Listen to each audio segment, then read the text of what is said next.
ಇವತ್ತು ಬಲವನಹಳ್ಳಿ ಹಾಲು ಉತ್ಪಾದಕರ ಸಹಕಾರ ಸಂಘದ ಚುನಾವಣೆ ನಡೀತು. ಆ ಚುನಾವಣೆಯಲ್ಲಿ ನಮ್ಮ ಕಾಂಗ್ರೆಸ್ ಬೆಂಬಲಿತ ಅಭ್ಯರ್ಥಿಗಳು 12ಕ್ಕೆ 11 ಜಯಬೇರಿ ಬಾರಿಸೋದ್ರ ಮುಖಾಂತರ ಇವತ್ತು ನಮ್ಮ ಕಾಂಗ್ರೆಸ್ ಪಕ್ಷದ ಶಕ್ತಿಯನ್ನ ಮತ್ತೆ ಎತ್ತಿಡಿದಿದ್ದಾರೆ.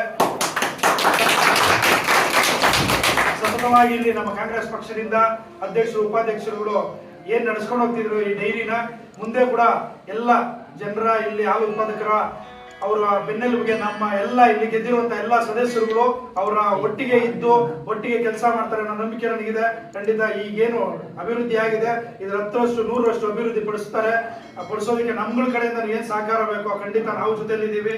ಇಲ್ಲಿರುವಂತ ಎಲ್ಲ ಸದಸ್ಯರುಗಳಿಗೂ ನಾನು ತುಂಬು ಹೃದಯದ ಧನ್ಯವಾದಗಳನ್ನ ಹೇಳ್ತಿದ್ದೀನಿ. ವಿಶೇಷವಾಗಿ ಸದಸ್ಯರುಗಳ ಒಟ್ಟಿಗೆ ಇಲ್ಲಿದ್ದಂಥ ಮುಖಂಡರುಗಳು ನಮ್ಮ ನಾರಾಯಣ ಇರ್ಬೋದು, ಶಂಕರಣ್ಣ ಇರ್ಬೋದು, ತಿರುಪಲಪ್ಪಣ್ಣವ್ರು ಇರ್ಬೋದು, ಮತ್ತೆ ಶ್ರೀನಿವಾಸಪ್ಪನವ್ರು ಇರ್ಬೋದು, ಎನ್ ರಾಜಣ್ಣವ್ರು ಇರ್ಬೋದು, ಪ್ರಕಾಶ್ ಅಣ್ಣ ಇರ್ಬೋದು, ಹಾಗೂ ಇನ್ನು ಎಲ್ಲ ಇಲ್ಲಿರುವಂತ ಎಲ್ಲಾ ಮುಖಂಡರುಗಳು ಕೂಡ ಇವತ್ತು ಪ್ರತಿಯೊಬ್ಬರು ಅವ್ರದೇ ಆದ ಒಂದು ಶಕ್ತಿ ಮೀರಿ ಇವತ್ತು 11 ಜನ ಗೆಲುವಿಗೆ ಕಾರಣಕರ್ತರಾಗಿದ್ದಾರೆ. ವಿಶೇಷವಾಗಿ ನಮ್ಮ ಸದಸ್ಯರುಗಳು ಒಟ್ಟಿಗೆ ನೀವು ನಿಂತಿದ್ದೀರಿ. ನಿಮ್ಗೆಲ್ರಿಗೂ ತುಂಬು ಹೃದಯದ ಧನ್ಯವಾದಗಳನ್ನ ಹೇಳಕ್ ಇಷ್ಟಪಡ್ತೀನಿ. ಸದಸ್ಯರುಗಳ ಹೆಸರನ್ನ ಹೇಳ್ತಾ ಹೋಗ್ತೀನಿ. ಇವತ್ತು ನಮ್ಮ ಕಾಂಗ್ರೆಸ್ ಬೆಂಬಲಿತ ಅಭ್ಯರ್ಥಿಗಳು ಯಾರೆಲ್ಲ ನಿಂತಿದ್ರು ಗೆದ್ದಿರೋಂಥವ್ರು: BT Srinivas, S Chalapathi, BV Anand, BM Venkatesh, BM ಮೂರ್ತಿ, N ವೆಂಕಟೇಶ್